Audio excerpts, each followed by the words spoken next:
Ada air hangat nggak? Air hangat putih. Ada air hangat putih nggak? Nggak ada. Nggak ada. Kalau nggak ada nggak usah.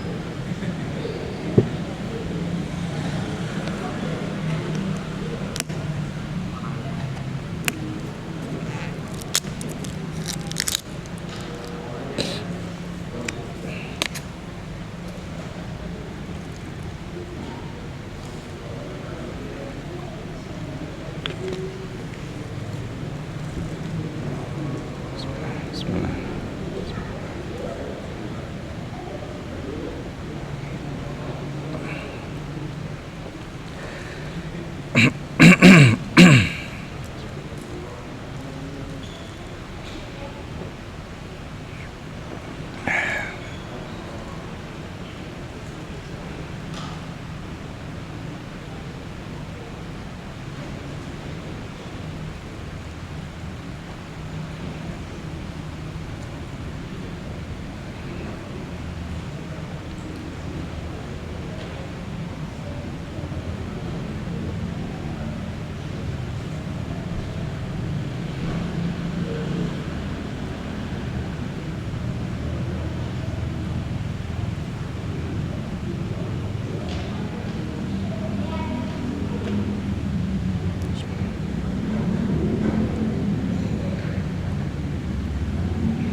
Bismillah. Assalamualaikum warahmatullahi wabarakatuh. Innal hamdalillah nahmaduhu wa nasta'inuhu wa nastaghfiruh wa na'udzu billahi min shururi anfusina wa min sayyiati a'malina. Man yahdihillahu fala mudilla lahu wa man yudlil fala hadiya lahu. Wa asyhadu an la ilaha illallah wahdahu la syarika lah wa asyhadu anna Muhammadan abduhu wa rasuluh alladzi la nabiyya wa la rasulahu ba'dah. Qala Allahu azza wa jalla fi kitabihil karim, ya ayyuhalladzina amanu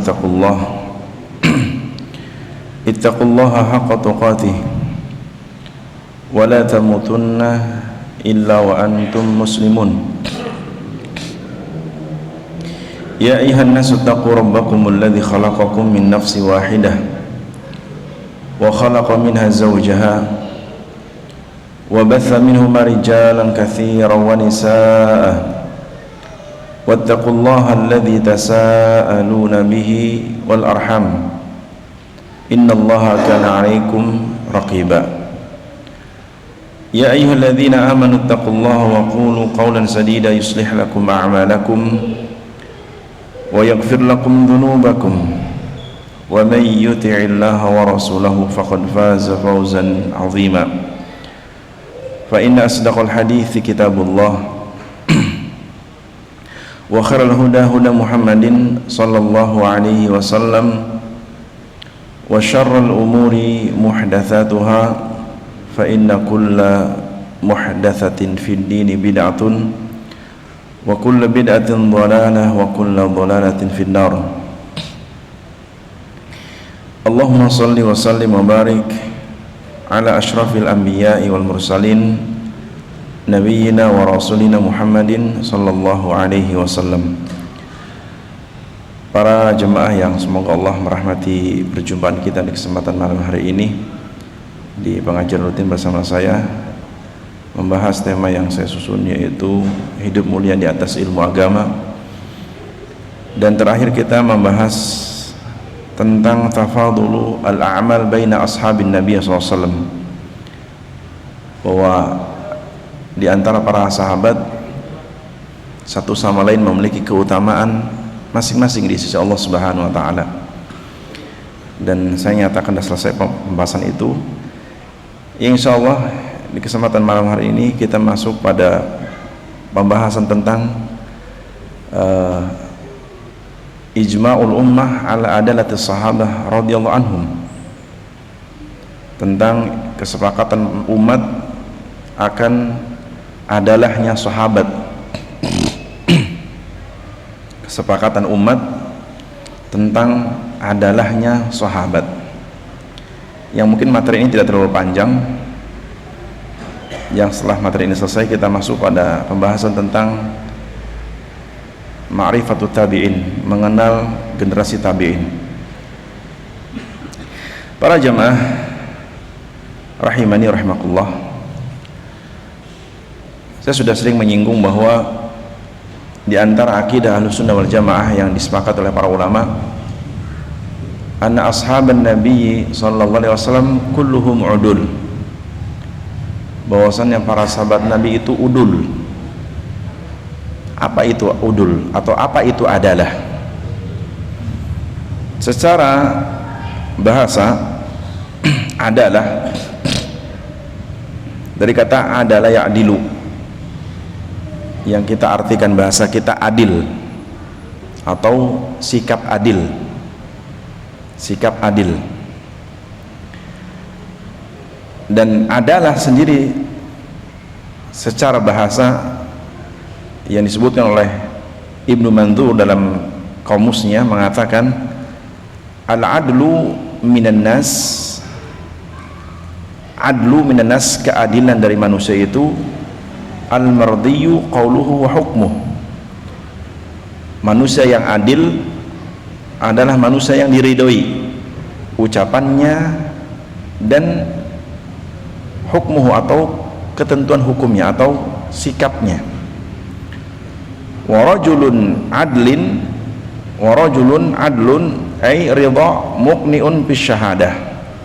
Orang yang adil adalah orang yang diridhoi, yang persaksiannya dapat diterima. Itu makna adalah. Imam Al-Qurtubi juga menjelaskan dalam tafsirnya tentang makna adil, seperti Allah berfirman dalam Al-Quran, di dalam Al-Quran di antaranya Allah menyebutkan di surah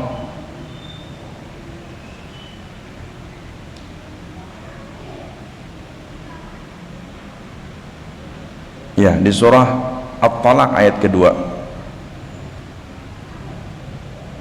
Allah menyebutkan fa idza balagna ajalahunna fa'amsikuhunna bima'rufin aw farikuhunna bima'ruf wa ashhidu dzawai 'adlin minkum wa aqimus syahadata lillah.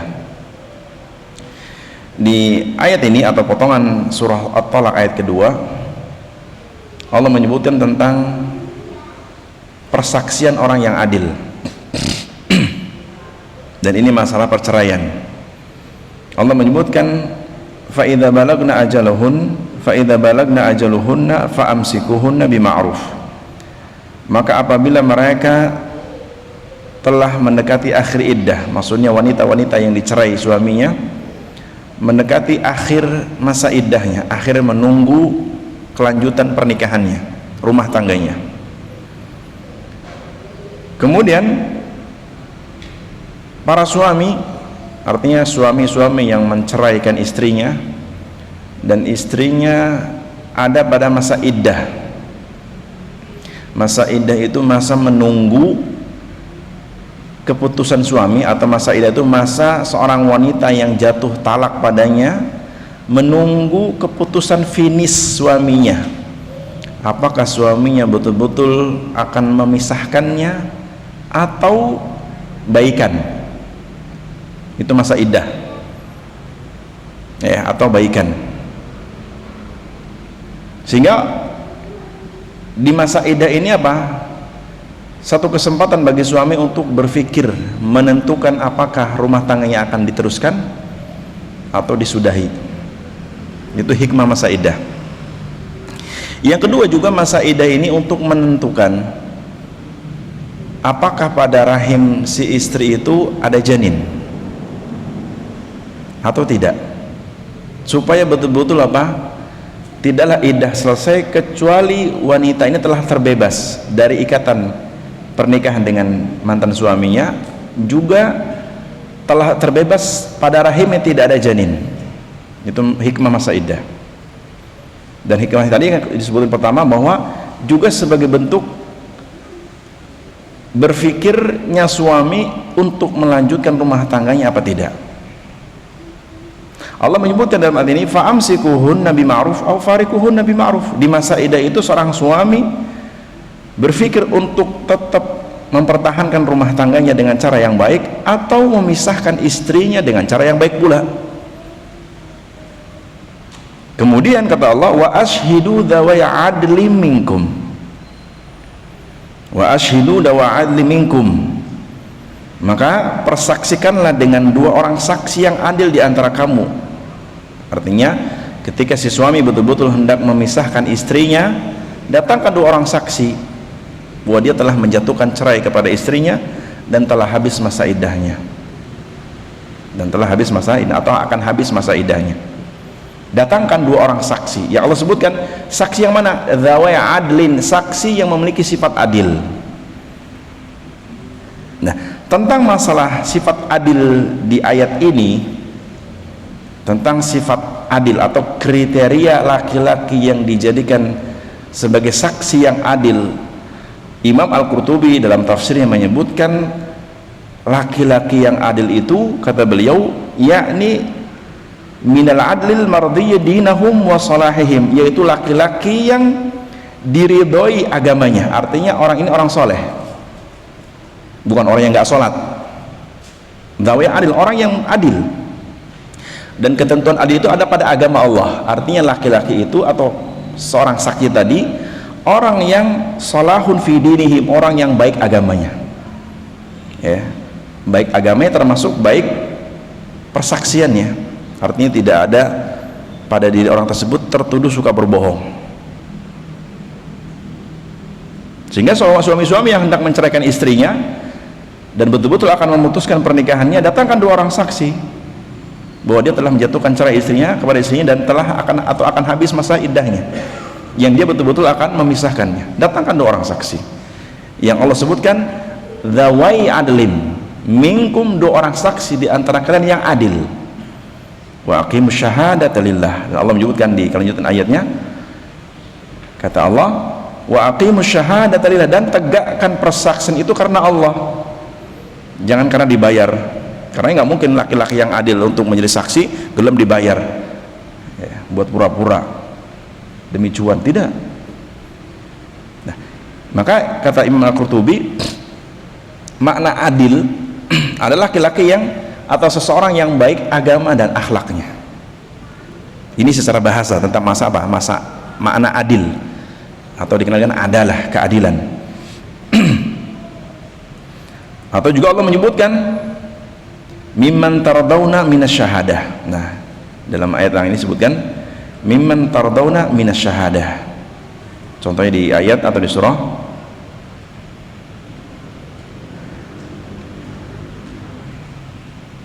ya, dalam Al-Quran Allah menyebutkan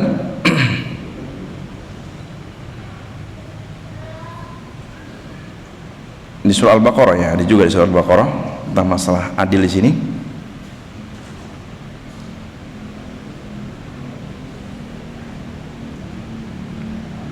Tapi intinya hampir sama maknanya.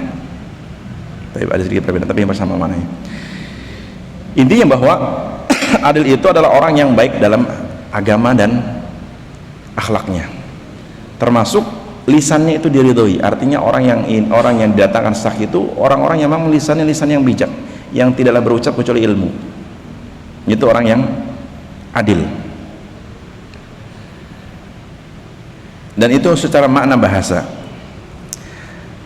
Imam Mujahid menafsirkan terutama berkaitan dengan tafsir yang Allah sebutkan, contohnya yang Allah sebut dalam surah Al-Baqarah, ya, di ayat 282, atau ayat yang berbicara tentang masalah hutang piutang. Allah menyebutkan di surah Al-Baqarah 282 yang sangat panjang, di potongan ayat yang berbunyi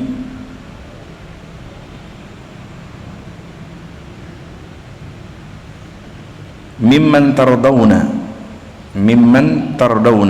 atau disebutin di sini mimman atau wa imra'atani mimman tardawna minasyahadah. Kalimat mimman tardawna minasyahadah, yaitu orang yang diridhoi persaksiannya. Datangkan orang yang diridhoi persaksiannya, artinya orang ini orang yang jujur, orang yang adil.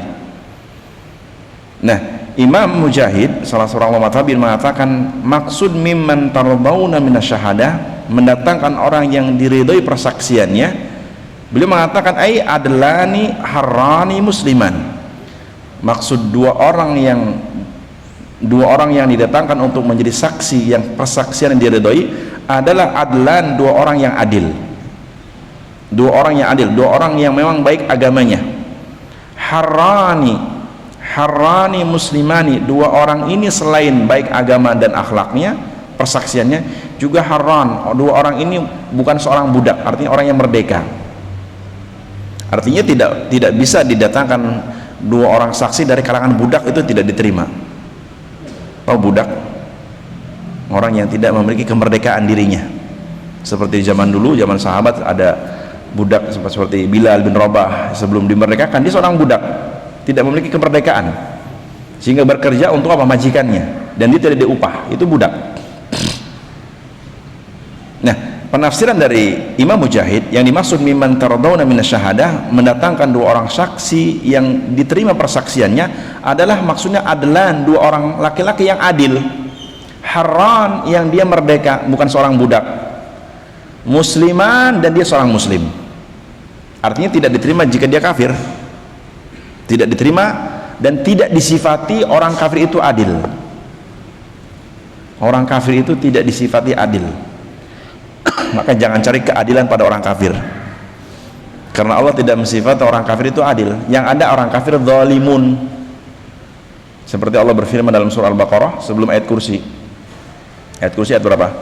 255, sebelumnya 254. Allah menyebutkan di akhir ayat wal kafiruna humul zalimun, dan orang kafir itu semuanya zalim. Zalim lawan katanya adil. Wal kafiruna humul zalimun, kata Allah. Orang kafir itu semuanya apa? Zalim. Karenanya tidak disifati orang kafir adil. Disifati adil apa? Musliman, dia muslim. Dua orang saksi yang muslim, adil. Tetapi jika ada seorang muslim tapi tidak adil, bisa dia muslim tapi tidak adil. Seperti apa? Muslim secara zahir tapi apa? Amalannya banyak kemunafikan. Contoh dia muslim tapi apa? Sholatnya malas-malas, kadang berbohong. Apakah ini muslim yang adil? Jawabannya tidak. Apakah dia muslim yang adil? Jawabannya tidak. Muslim yang adil selain taat kepada Allah, juga lisannya tidak berdusta, dan akhlaknya juga tidak menunjukkan akhlak yang tercela. Seperti apa contohnya akhlak tercela? Contohnya apa? Seorang muslim omongannya kasar, omongannya penuh dengan binatang, lisannya binatang, ya kan? Banyak kan sebagian? Iya. Bahkan mungkin beberapa pekan lalu saya pernah ke Tembalang, kan banyak mahasiswa di situ. Saya ketika itu ngantri di sebuah Indomaret, ada dua orang remaja muslimah pakai kerudung, sambil ngantri dia bercanda sama temannya. Di antara istana apa? Keluar binatang, anjing, katanya. La Allah, la quwwata billah. Ini perkataan buruk. Kan banyak sekarang anjing diselewengkan jadi anjing atau anjir. Ini semua ucapan munafik.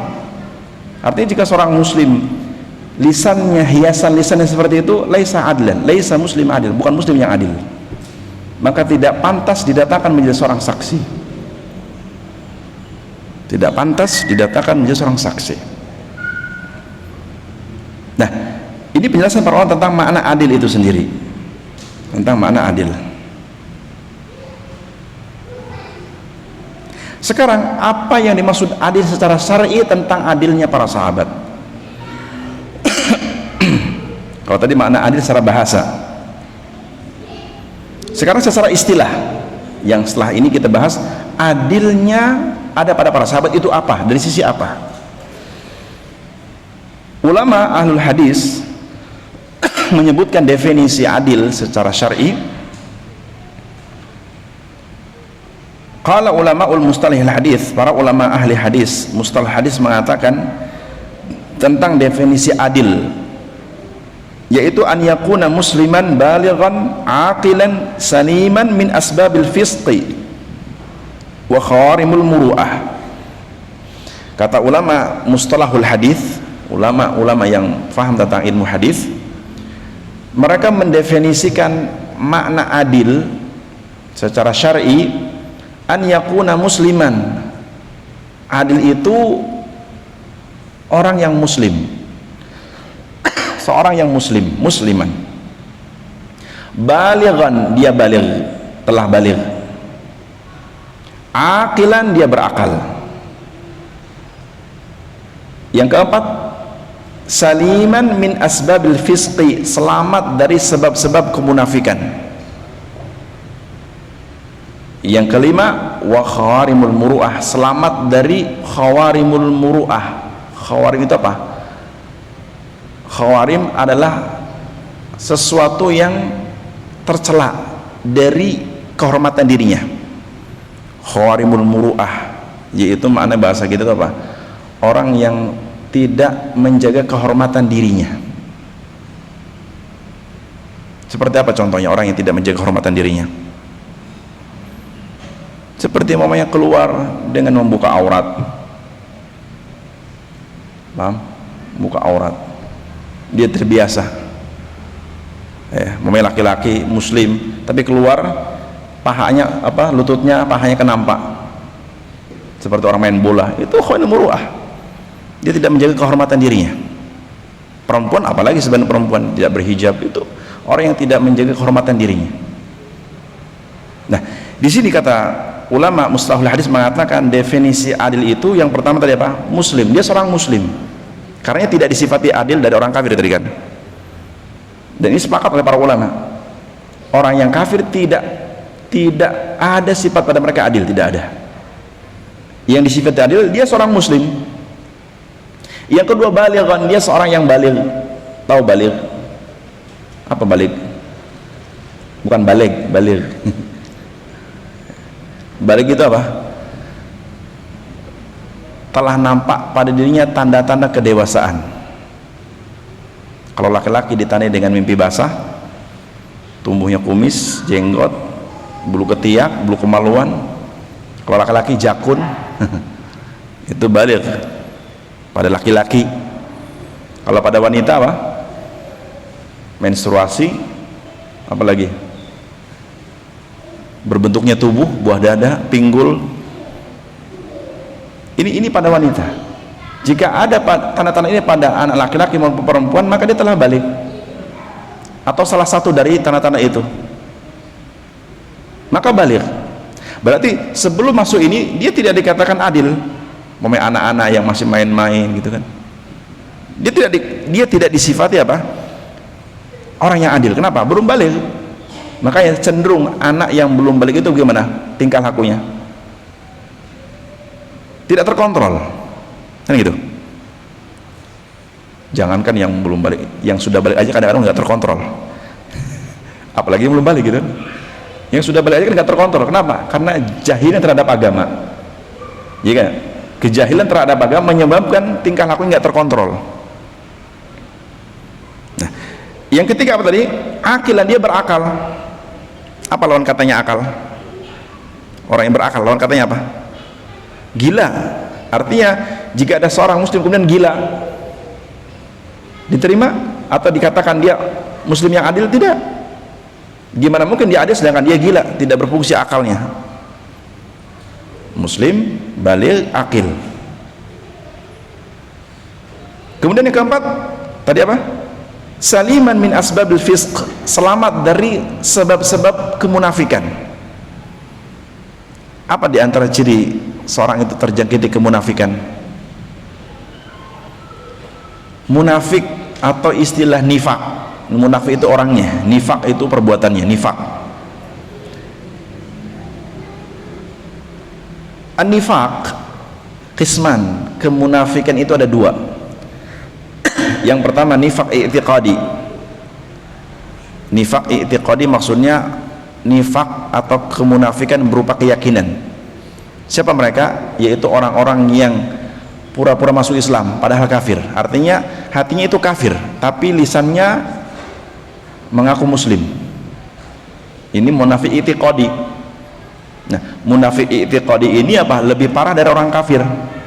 Yang Allah mengancam dalam surah An-Nisa, orang-orang munafik i'tiqadi akan ditempatkan fid darkil asfali minan nar.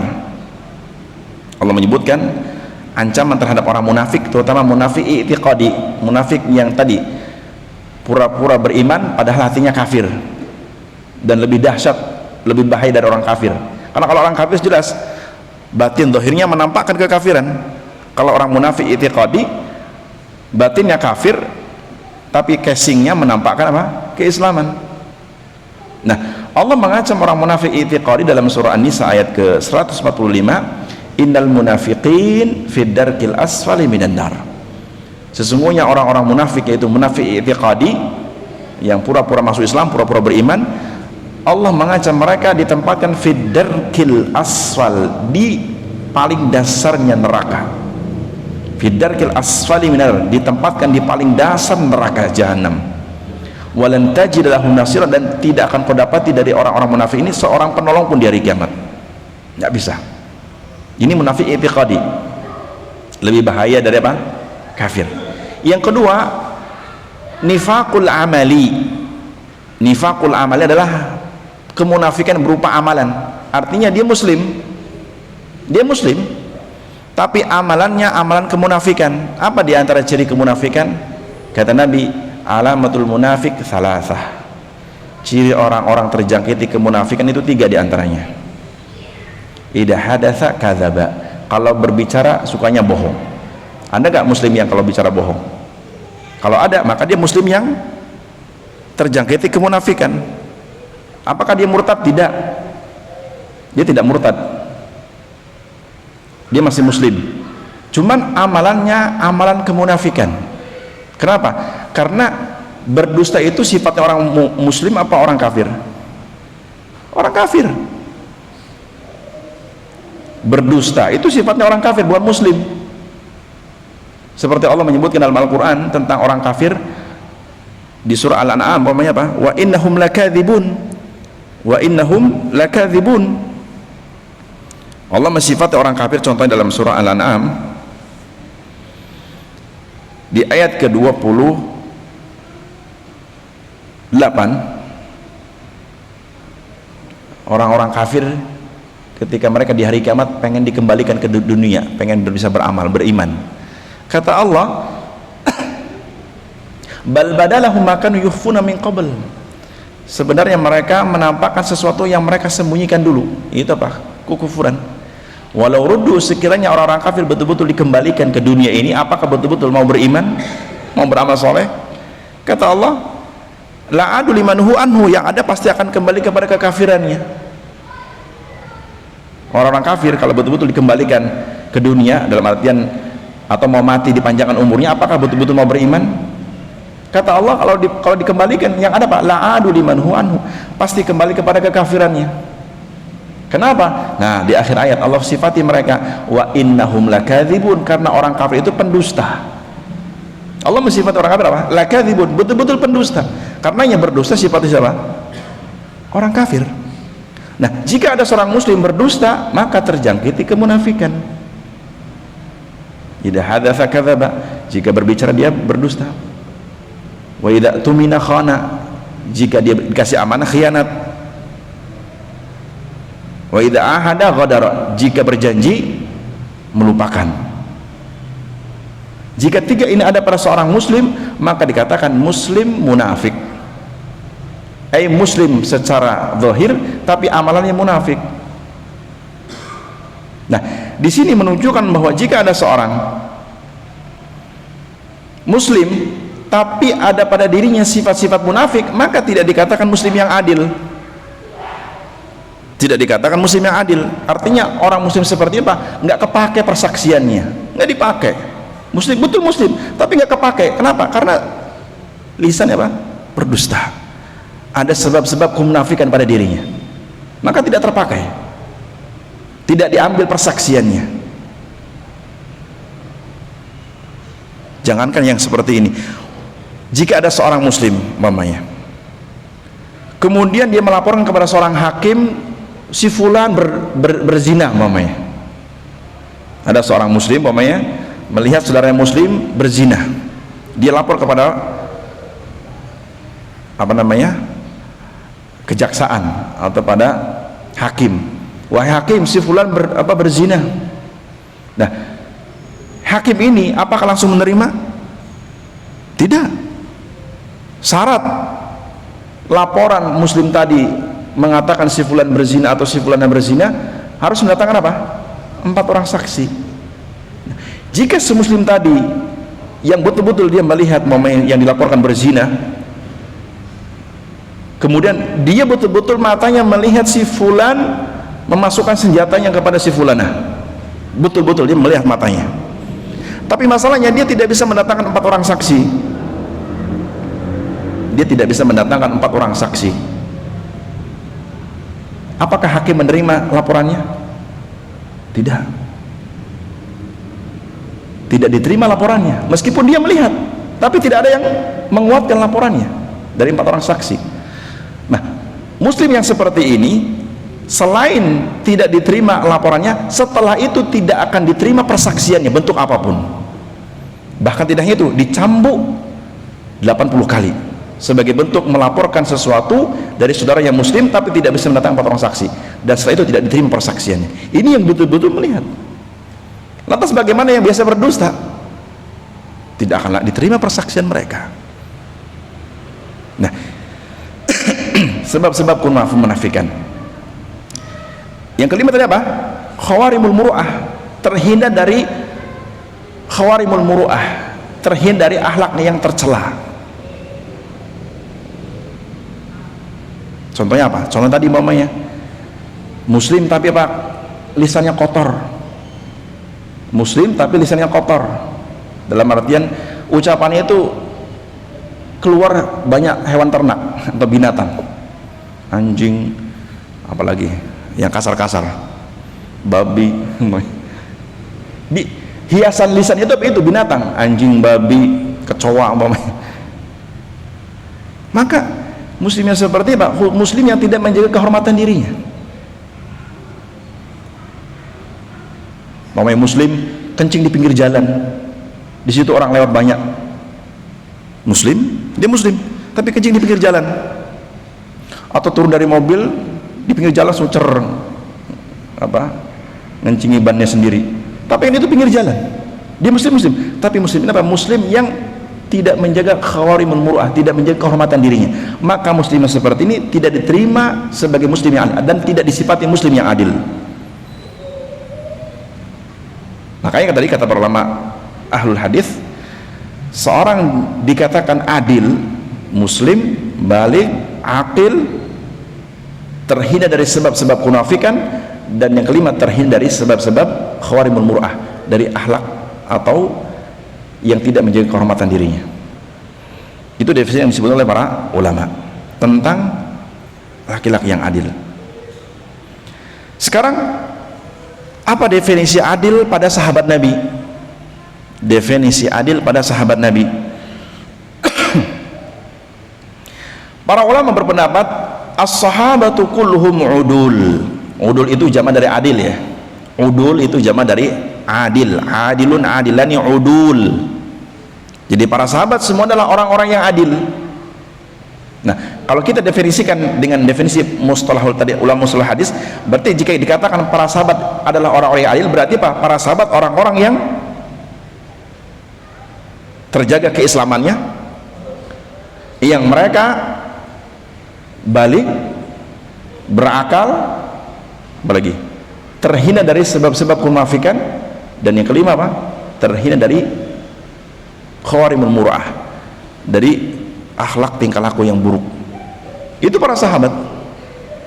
Nah, para ulama berpendapat para sahabat semuanya adil karena memang Allah yang telah merekomendasikannya.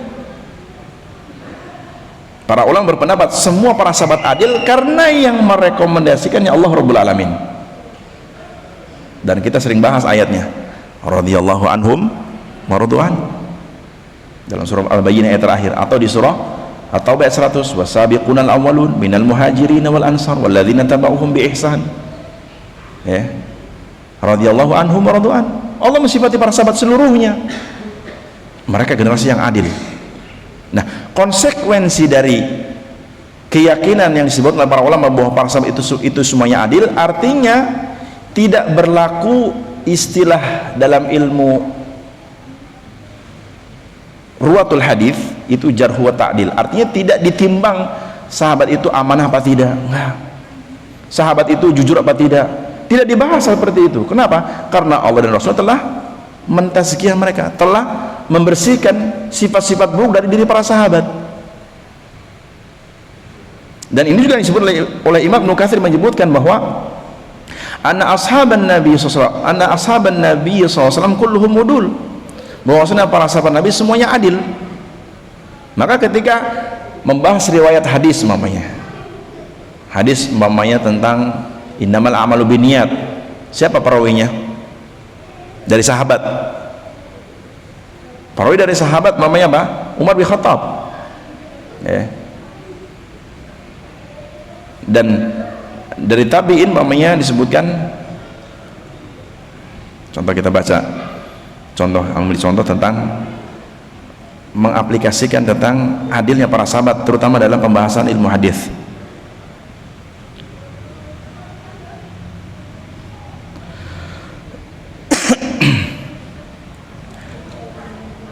Contoh hadis tentang innamal a'malu binniyat yang diriwayatkan Imam Al-Bukhari. Imam Bukhari meriwayatkan hadis tentang innamal a'malu binniyat dari gurunya Al-Humaid, Abdullah ibn Zubair. Kemudian Abdullah bin Zubair meriwayatkan hadis innamal a'malu binniyat dari apa? Gurunya lagi, Sufyan, tabi'in. Dan Sufyan juga meriwayatkan hadis innamal a'malu binniyat dari apa? Gurunya lagi, Yahya ibn Sa'id Al-Ansari. Kemudian Sa'id Al-Ansari dari Muhammad ibn Ibrahim At-Taimi. Nah, kemudian dari apa? Dari Alqamah ibn Waqqas Al-Laythi. Dan Waqqas dari apa? Sahabat Umar bin Khattab. Nah, di sini kan Imam Bukhari membawakan riwayat hadis innamal a'malu binniyat dari berbagai orang kan. Nah, gurunya tadi Imam Al-Humaid, Abdullah bin Az-Zubair. Nah, ketika berbicara tentang perawi hadis, perawi itu apa? Orang yang menyampaikan hadis. Dan Imam Al-Humaid bukan sahabat kan? Bukan sahabat. Maka dibahas tentang Imam Al-Humaid, bagaimana keislamannya, bagaimana keilmuannya, bagaimana kejujurannya, amanahnya, dibahas sampai kebaikan-kebaikan Islamnya ada pada dirinya, baru diterima periwayatan hadisnya atau diterima hadis yang beliau riwayatkan. Terus Al-Humaid bin Abdullah bin Zubair kan dari apa? Dapat hadis ini dari siapa? Dari Yahya ibn Sa'id. Maka dibahas Yahya ibn Sa'id, bagaimana orangnya, lahir tahun berapa, meninggal tahun berapa, siapa guru-gurunya, bagaimana persaksiannya, bagaimana keislamannya, bagaimana amanahnya, bagaimana kekuatan hafalan, itu dibahas. Jika tidak ada keburukan, diterima. Maka terus sampai kepada tabi'in, contoh Muhammad ibn Ibrahim sampai Alqamah, dibahas. Nah, ketika yang meriwayatkan hadis sahabat, maka para ulama berhenti, tidak dibahas bagaimana amanahnya sahabat Umar mamanya, tidak dibahas. Contoh di sini kan tadi perawi sahabat siapa? Umar bin Khattab. Apakah ketika mendapati hadis innamal a'malu binniyat, perawi dari sahabat Umar, apakah dibahas bagaimana kejujuran Umar, bagaimana amanahnya Umar? Tidak. Di sini para ulama al-hadis tawakuf, berhenti, tidak membahas tentang hal-hal yang berkaitan dengan para sahabat, pada diri sahabat. Kenapa? Karena cukup Allah dan Rasulnya telah menjamin kebaikan mereka. Allah Rabbul Alamin tentunya apa? Tidak main-main Allah mentazkiyah seorang sahabat. Begitu juga Nabi SAW. Sehingga tidaklah Allah dan Rasulnya membersihkan pada diri sahabat keburukan-keburukan mereka, sehingga tidak pantas selain sahabat berbicara tentang amanah ataupun hal-hal yang berkaitan sahabat, tidak pantas. Kan itu bahasanya. Tabiin ngomong ke apa?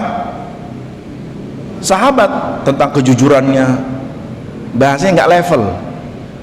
Bahasanya nggak level. Kenapa? Karena Allah dan Rasul telah mentazkiyah mereka. Kemudian Anda berbicara tentang keamanan sahabat, tidak dibahas. Itulah sebabnya kenapa para ulama mengatakan bahwa para sahabat Nabi semuanya adil. Bahkan siapa yang meragukan keadilan sahabat telah terjangkiti kemunafikan, bahkan bisa kufur. Siapa yang meragukan keamanan para sahabat, orang tersebut terjangkiti kemunafikan, bahkan bisa menjadi apa? Kufur. Nah, berarti kan hal yang luar biasa ini. Karena ya para ulama, dan bahkan ini termasuk mazhab ulama Ahlussunnah wal Jamaah. Ulama Ahlussunnah wal Jamaah berpendapat anna ashaban Nabi sallallahu kulluhum mudul. Para sahabat Nabi semuanya adil. Fa amma sahabat radhiyallahu anhum, sahabat itu Allah meridhai mereka semua, semuanya Allah ridhai. Meskipun para ulama mengatakan, apakah konsekuensi dari meyakini para sahabat semuanya adil berarti beranggapan sahabat itu maksum? Nah, ketika meyakini bahwa para sahabat semuanya adil, apakah konsekuensinya meyakini sahabat itu maksum? Jawabannya tidak, kata para ulama. Secara individu mereka tidak maksum, tapi keseluruhan para sahabat sebagaimana nas Al-Quran, Allah mengatakan radhiyallahu anhum, Allah meridhai mereka semua secara umum. Generasi yang terjaga dari ketergelinciran, tapi individunya tidak. Dan ingat, para sahabat Nabi radhiyallahu anhum, mereka adalah orang yang terjaga. Kalaupun mereka konsekuensi dari ini bukan meyakini para sahabat maksum. Terbukti individu sahabat ada yang berbuat dosa, tapi itu pun bukan berarti menyamakan sahabat dalam berbuat dosa seperti tabiin atau generasi setelahnya. Tidak. Para sahabat Nabi ada di antara mereka terjatuh pada dosa besar, kan, seperti Maiz. Apakah ketika kita melihat sahabat Maiz bernama Maiz terjatuh pada zina, kita katakan Maiz itu sama seperti pelaku dosa di zaman tabi'in? Jawabannya, ucapan ini tidak adil. Kenapa? Karena Allah telah mengampunkan Maiz, dan ada nas dari hadis Nabi bahwa Maiz diterima taubatnya. Sekarang adakah tabi'in yang berbuat dosa kemudian Allah turunkan wahyu? Bahwa tidak bisa, uang dengan wafatnya Nabi wahyu telah berhenti. Mana mungkin seorang tabiin berbuat dosa kemudian ada turun ayat, wah fulan telah diampun dosa-dosa? Enggak ada. Paham sampai di sini? Ini keyakinan yang sepatutnya setiap muslim ada dalam hatinya, harus ada. Nah, makanya sebagian ulama mengatakan ucapan orang Mu'tazilah yang menyimpang dari akidah yang benar, di antara mereka mengatakan dengan kebatilan yang mengatakan as-sahaba udulun illa man qatala aliyan. Kata orang-orang Mu'tazilah, para sahabat Nabi itu adil kecuali yang diperangi Ali. Berarti kan tidak seluruhnya, kan gitu. Hanya meyakini sebagian sahabat yang adil, sebagian tidak. Apalagi berpendapat yang diperangi Ali berarti tidak ada pada sifat adil. Siapa yang diperangi Ali? Muawiyah bin Abi Sufyan. Padahal Muawiyah bin Abi Sufyan siapa? Pencatat wahyu Allah. Karenanya ucapan Mu'tazilah adalah ucapan yang sesat. Sebagaimana orang-orang Rafidhah mengkafirkan para sahabat, tidak? Iya. Kalaupun ada sahabat yang tidak dikafirkan, hanya segelintir orang saja, tapi sebagian besar dikafir oleh orang Mu'tazilah, oleh orang Rafidhah. Ini pun sebuah apa? Sebuah ketidakadilan. Nah, kemudian Ibnu Abdul Bar juga beliau menjelaskan tentang adilnya para sahabat. Dan Ibnu Abdul Bar termasuk ulama hadis di zamannya. Dan Ibnu Abdul Bar termasuk ulama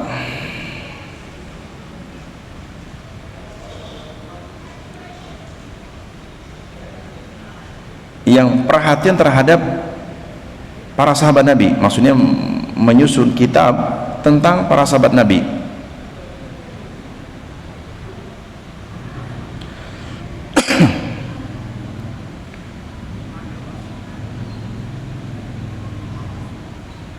Ya, di kitab Ulumul Hadis karangan Ibnu Abdul Bar, beliau menyebutkan tentang adilnya para sahabat. Beliau menyebutkan dalam kitab Ulumul Hadis, ilmu hadis, kata beliau tentang adilnya para sahabat Nabi radhiyallahu anhum. Fahum khairul qurun wa khairu ummah ukhrijat linnas. Kata Ibnu Abdul Bar, mereka para sahabat khairul qurun, sebaik-baik kurun, generasi.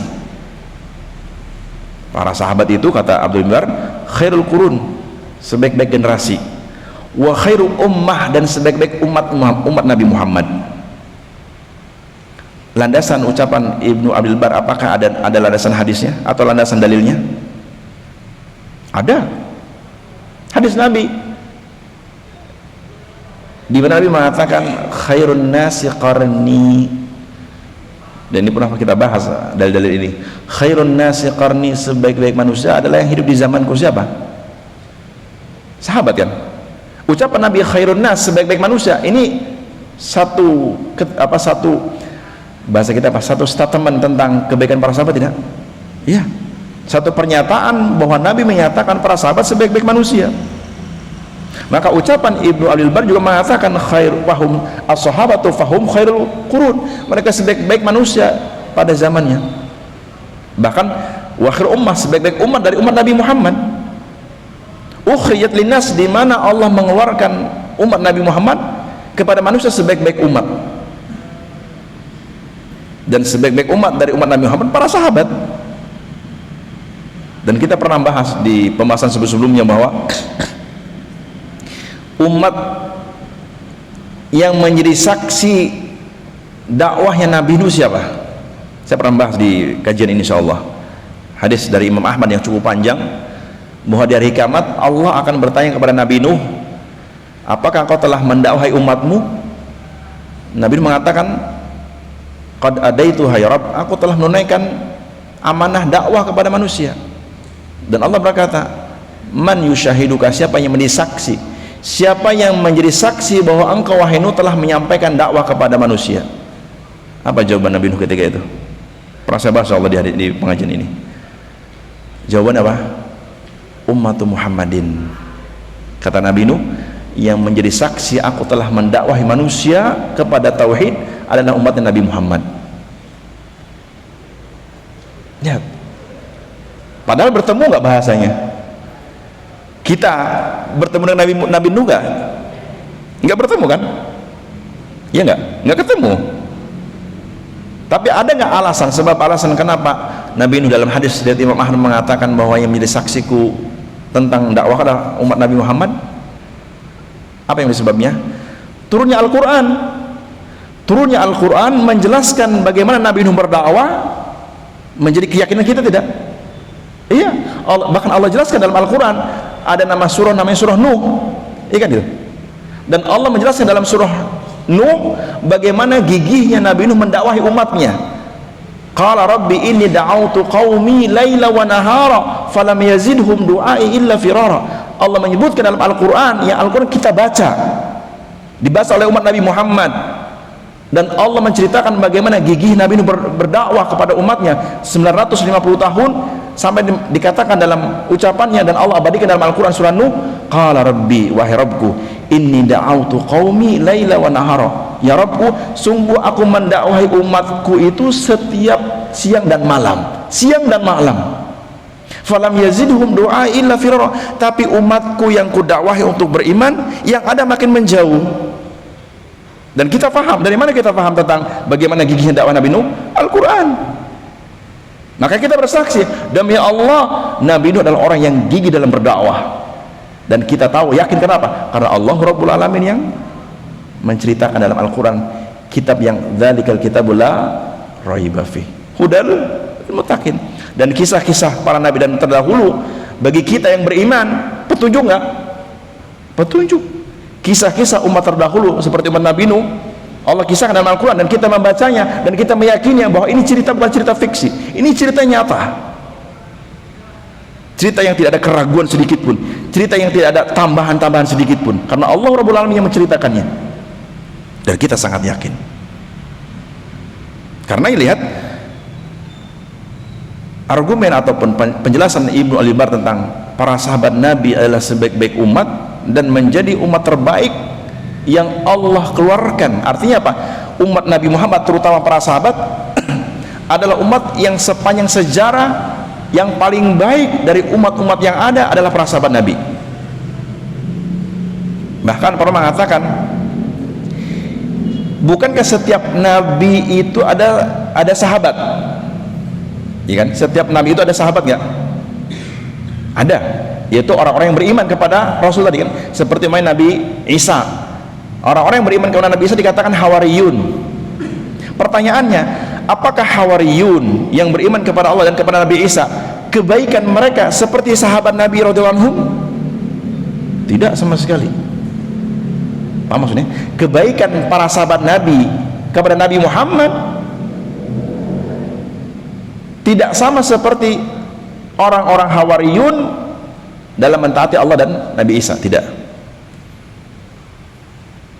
Apalagi lihat, kalau kita lihat kisahnya Nabi Musa alaihissalam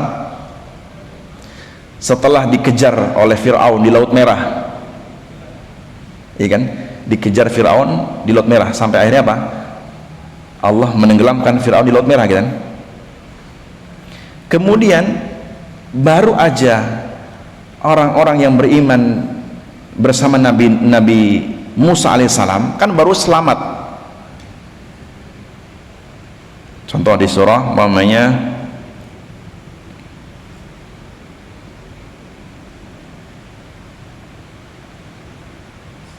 ya, surah Al-A'raf. Jadi kan bisa baca dalam surah Al-A'raf di ayat namanya 138.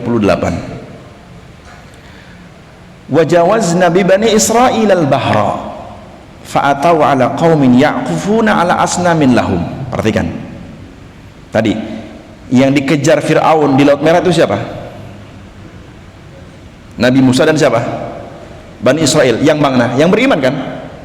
Artinya yang ikut Nabi Musa sampai nyebrang Laut Merah karena dikejar oleh Fir'aun itu orang yang beriman, yang menyatakan diri beriman kepada Allah dan Nabi Musa, dan komitmen untuk menjadi sahabat Nabi Musa gitu kan. Perhatikan kata Allah, wajawazna bi bani Israil, setelah kami selamatkan Bani Israel. Siapa? Tadi yang beriman bersama Nabi Musa melewati Laut Merah. Baru aja mereka diselamatkan dari kejaran Fir'aun yang zalim, yang lalim, yang bengis. Baru diselamatkan, Allah menyelamatkan gitu kan.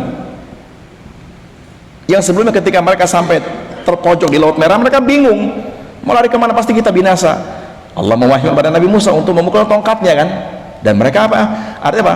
Mereka orang-orang yang beriman bersama Nabi Musa itu kan melihat mukjizat, dan seringkali Allah menolong mereka dan mereka menyaksikan pertolongan Allah. Kan harusnya ketika orang-orang yang beriman seringkali menyaksikan pertolongan Allah, harusnya bertambah iman apa tidak? Bertambah yakin tidak? Harusnya kan? Seperti para sahabat Nabi radhiyallahu anhum, bertambah yakin mereka. Tapi tidak pada orang-orang Bani Israel yang beriman kepada Allah dan Nabi Musa. Baru saja mereka selamat dari kejaran Fir'aun, Allah selamatkan mereka melintasi Laut Merah, kemudian berjalan fa'atau ala qaumin ya'kufuna ala asnamin lahum, melewati tempat di mana orang-orang musyrik nyembah patung dan beriktikaf di patung itu.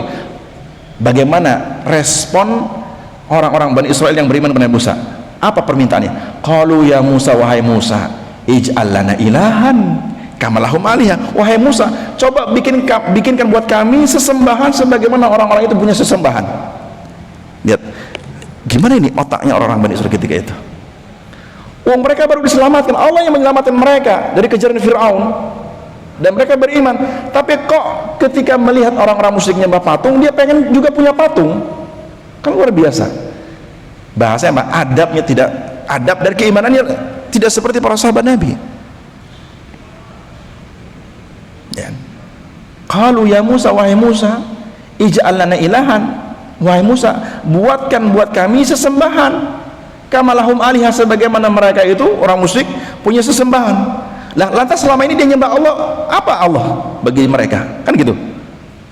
Selama ini mereka nyembah Allah, bagi mereka Allah itu apa? Dan Allah menyelamatkan mereka, kenapa mau menyembah yang lain?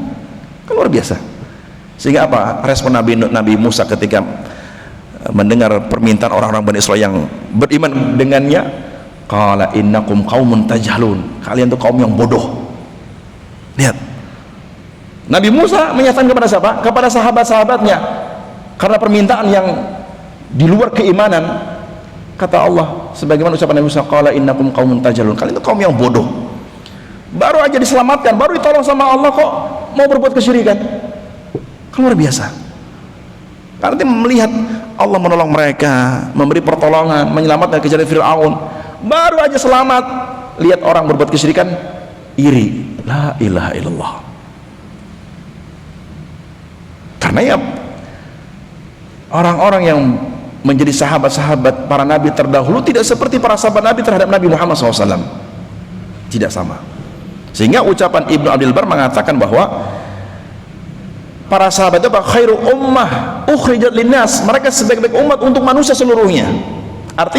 Artinya konsekuensi dari ucapan Ibnu Abdul Bar, sebagaimana itu juga diambil dari Al-Quran, ya, di mana Allah menyebutkan tentang para sahabat apa? Di surah di Al-Quran, di surah Ali Imran, di ayat ke 110, kuntum khairu ummah ukhrijat linnas. Kalian sebaik-baik umat yang Allah keluarkan, yang Allah tampakkan kepada manusia seluruhnya. Siapa maksudnya di sini? Para sahabat Nabi sebagai generasi pertama dalam beriman.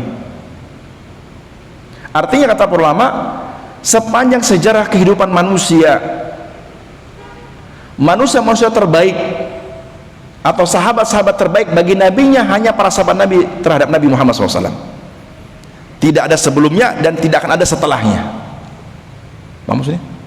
Para sahabat Nabi radhiyallahu anhum, manusia terbaik yang Allah tampakkan di hadapan manusia supaya menjadi contoh, sehingga tidak ada orang-orang terbaik yang Allah tampakkan sebelum para sahabat Nabi ataupun setelah mereka, tidak akan ada. Bahkan di umat Nabi Muhammad pun di akhir zaman seperti ini, adakah orang-orang terbaik seperti para sahabat? Apakah akan muncul generasi di umat Nabi Muhammad di akhir zaman seperti para sahabat kebaikannya? Nggak akan ada, tidak akan ada. Bahkan dalam hadis yang sahih Nabi mengatakan, khairun nasi qarni thumma alladhina yalahum thumma alladhina yalahum, sebaik-baik umat manusia adalah para sahabat. Kemudian setelahnya, berarti di bawahnya apa di atasnya? Kebaikannya di bawah para sahabat kan? Siapa? Tabi'in, thumma alladhina yalunhum, yang mengikuti para sahabat, itu tabi'in. Artinya kebaikan tabi'in itu masih di bawah sahabat, tidak akan menyaingi atau melebihi sahabat, tidak akan. Thumma alladhina yalunhum, kemudian orang setelahnya. Berarti makin turun, makin kesini, makin apa? Makin yang baik seperti sahabat tidak akan ada. Sehingga dari hal seperti ini, Imam Malik rahimahullah mengatakan, lan yaslihu hadhil umma illa ma aslaha awaluha. Umat Islam tidak akan pernah menjadi baik sampai mengikuti generasi pertama umat ini dalam memperbaiki diri. Siapa mereka? Para sahabat. Artinya di zaman kita sekarang pun kita mau jadi baik, maka pelajari kehidupan para sahabat, bagaimana akidah mereka, bagaimana muamalah mereka, bagaimana loyalitas mereka terhadap Allah dan Rasulnya, bagaimana loyalitas mereka terhadap syariat Allah, bagaimana loyalitas mereka terhadap sunnah-sunnah Nabi Islam, bagaimana semangat mereka dalam mendakwahkan agama ini. Pelajari mereka, tidak akan bisa menjadi baik jika tidak mempelajari mereka. Dan itu ucapan Imam Malik rahimahullah. Kemudian masih di ucapan Ibnu Al-Bar, "Thabata adalatuhu jami'uhum bi tsana'illahi 'azza wa jalla." Bukti nyata para sahabat generasi terbaik, Allah yang telah memujinya langsung. Bukti nyata para sahabat generasi terbaik, generasi yang adil, karena Allah telah memuji mereka dalam Al-Quran. Sebagaimana wasana'u Rasulillah SAW alaihim, sebagaimana Nabi pun telah memuji para sahabat dalam hadis-hadisnya. Dan hadisnya sering kita bahas, insyaallah, berulang kali. Kemudian kata Imam Ibnu Al-Bar, wala adla mimman irtadahu Allah li suhbati nabihi wala a'dilu mimman irtadahu Allah li suhbati nabihi sallallahu alaihi wasallam wa nusratihi. Tidak ada yang sangat adil dan tidak ada yang sangat diridhoi oleh Allah dari umat ini kecuali kepada para sahabat Nabi yang mereka sangat menolong atau membela agama Allah. Artinya para sahabat Nabi generasi yang betul-betul menjadi contoh dalam membela agama Allah. Gak ada yang lain. Wala tazkiyati afdalu min dzalik, dan tidak ada rekomendasi yang paling mulia kecuali rekomendasi dari Allah dan Rasulnya. Rekomendasi atau tazkiyah, pensucian yang paling afdal, pensuciannya siapa? Pensuciannya Allah Rabbul Alamin. Dan setelah itu apa? Pensucian Nabi Muhammad sallallahu alaihi wasallam. Di mana? Banyak dalam Al-Qur'an. Surah At-Taubah ayat 100. Wasabiqunal awwalun minal muhajirin wal ansar, atau di surah Al-Fat ayat terakhir, Muhammadun Rasulullah walladzina ma'ahu asyidda'u 'alal kuffar ruhama'u bainahum tarahum ruk'an sujada yabtaguna fadlan minallahi wa ridwana simahum fi wujuhim min athari sujud. Lihat, Allah menyebutkan Nabi Muhammad adalah Rasulullah, utusan Allah. Orang-orang yang bersamanya, siapa orang bersama mereka? Para sahabat. Mereka apa? Saling berkasih sayang di antara mereka, tegas terhadap orang-orang kafir. Bahkan kisah-kisah para sahabat telah Allah sebutkan di mana?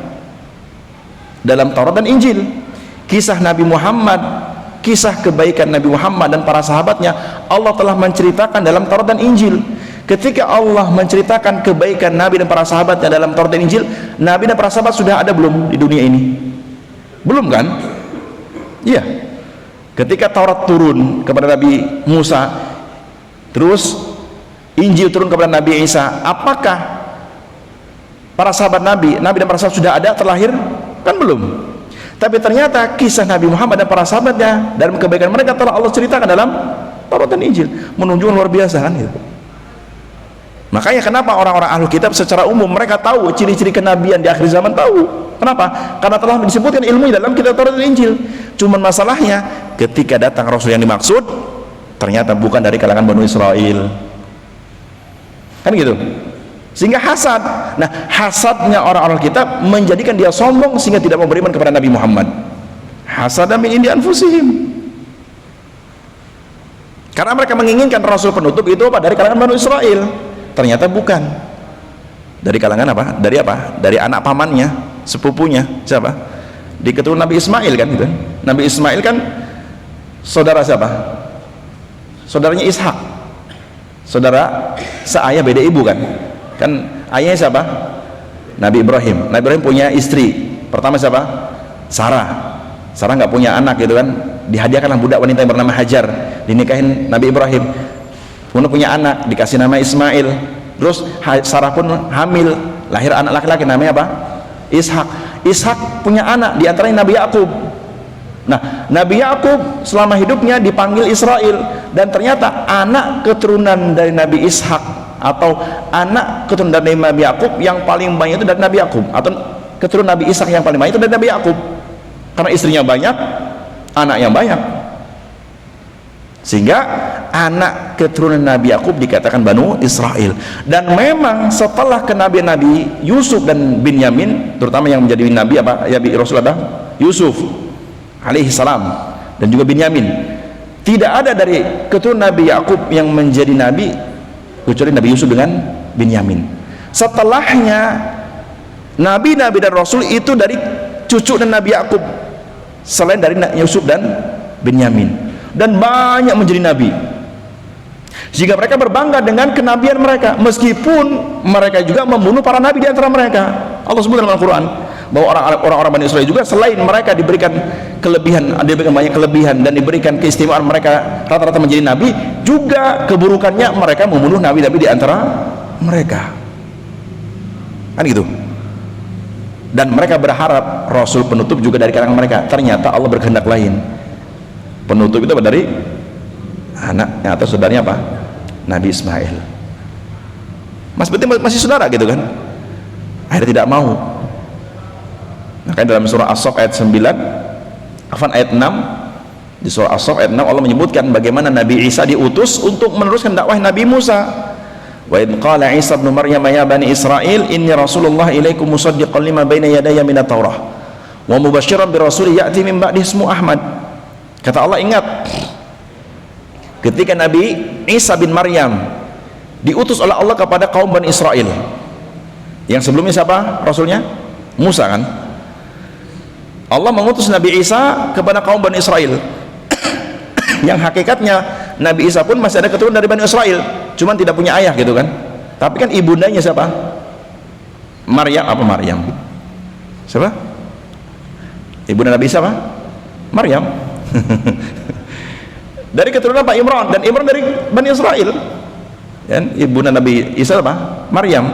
Maryam dari anak dari Imran, keluarga Imran. Dan Imran termasuk apa? Dari Bani Israel. Allah pun mengutus Nabi Isa melanjutkan dakwah Nabi Musa. Sehingga Allah sebut dalam surah As-Saff ayat ke-6, wa idh qala Isa ibn Maryam ya bani Israil. Ingatlah ketika Nabi Isa bin Maryam berkata kepada Bani Israel, inni rasulullah ilaikum. Inni rasulullah ilaikum, aku ini utusan Allah kepada kalian. Dan Nabi Isa diutus oleh Allah kepada Bani Israel dengan dua hal, membawa dua hal. Yang pertama, musaddiqan lima baina yadayya minat Taurah, aku diutus membenarkan apa? Isi Taurat yang ada pada kalian. Yang kedua, wa mubasysyiran bi rasulin ya'ti min ba'di ismuhu Ahmad, dan aku memberi kabar gembira setelah aku nanti ada seorang rasul yang namanya apa? Ahmad. Dan Ahmad nama nabi kita Muhammad juga. Nah, apa kelanjutan ayatnya? Falamma ja'ahum bil bayyinat, ketika rasul yang dimaksud datang kepada mereka, maksudnya Nabi Muhammad, Ahmad tadi, datang kepada mereka, bahkan datangnya bil bayyinat dengan petunjuk, dengan mukjizat. Artinya bukan ngaku-ngaku gitu kan. Betul-betul rasul yang dimaksud Nabi Muhammad datang membawa mukjizat. Apa itu mukjizat? Apa mukjizat? Mukjizat itu tanda benarnya kerasulan. Falamma ja'ahum bil bayyinat, ketika rasul yang dimaksud datang kepada mereka membawa bayinat, membawa mukjizat, Al-Qur'an dan yang lainnya, apa reaksi orang-orang ahlu kitab? Qalu inna hadza sihrun mubin. Ini sihir nyata. Berarti sombong tidak? Sombong. Karena Allah mengatakan tentang ahlu kitab, innal ladzina kafaru min ahlil kitab. Sungguh orang-orang kafir itu termasuk dari kalangan ahlul kitab. Kenapa? Karena datang kepada mereka petunjuk kebenaran tapi mengingkari ketika datang. Karena mereka kafir. Berarti Bani Israel yang menjadi sahabat Nabi Musa dan Nabi Isa tidak sebaik para sahabat Nabi terhadap Nabi Muhammad, tidak sebaik. Dan banyak ayat-ayat yang berbicara tentang hal ini. Dari ucapan Ibnu Abdul Bar dalam kitab Ilmul Hadis tentang pujian beliau terhadap para sahabat dan keadilan para sahabat. Banyak sekali perkataan para ulama, tapi saya ambil yang kira-kira lebih mujmal aja.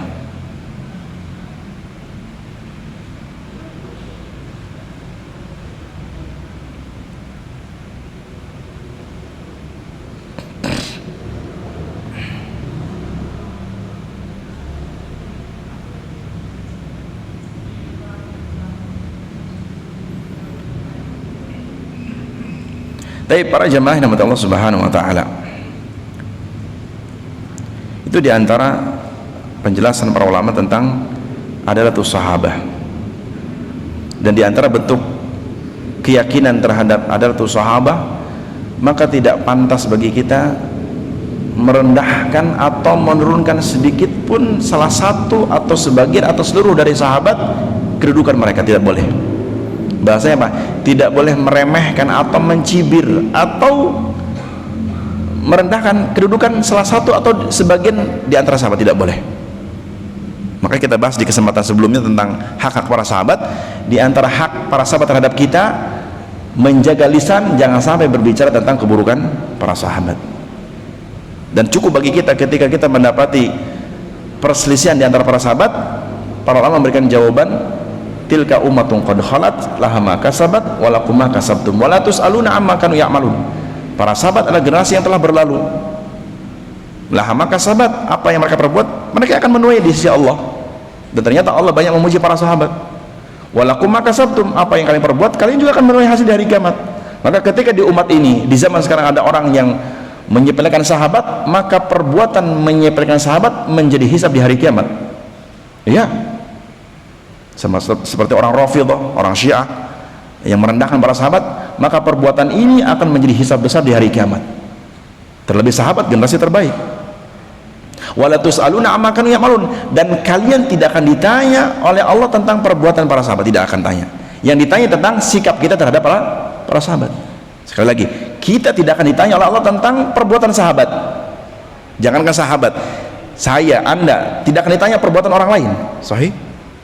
Kita aja, apakah ditanya tentang perbuatan orang lain? Tidak. Wala taziru waziratun wizra ukhra. Seorang itu tidak akan memikul dosa orang lain, nggak akan. Apalagi tentang perbuatan sahabat, tidak akan ditanya oleh Allah. Maka ketika ada orang mempermasalahkan sahabat, maka perbuatan dia yang mempermasalahkan sahabat menjadi hisab bagi dia di hari kiamat. Itu jawaban yang disebutkan para ulama tentang bagaimana sikap kita ketika mendapati sesuatu yang terjadi pada sahabat berupa perselisihan. Tapi para jamaah yang Allah Subhanahu wa taala, tengah 10 sudah pada ngantuk. Insyaallah di kesempatan yang akan datang kita akan membahas tentang tabi'in. Siapa tabi'in? Apa definisi tabi'in? Apa yang kita pahami tentang tabi'in? Insyaallah kita bahas di kesempatan yang akan datang. Maka dengan pembahasan ini saya nyatakan selesai pembahasan para sahabat, meskipun banyak sebenarnya yang bisa kita bahas dari para sahabat. Cuman poin-poin ini yang sudah saya bahas insyaallah menjadi bekal bagi kita agar kita hidup mulia dengan keyakinan yang benar terhadap para sahabat. Kita berharap hidup kita mulia dengan keyakinan yang benar terhadap para sahabat. Barakallahu fikum. Ada pertanyaan? Monggo. Ada enggak?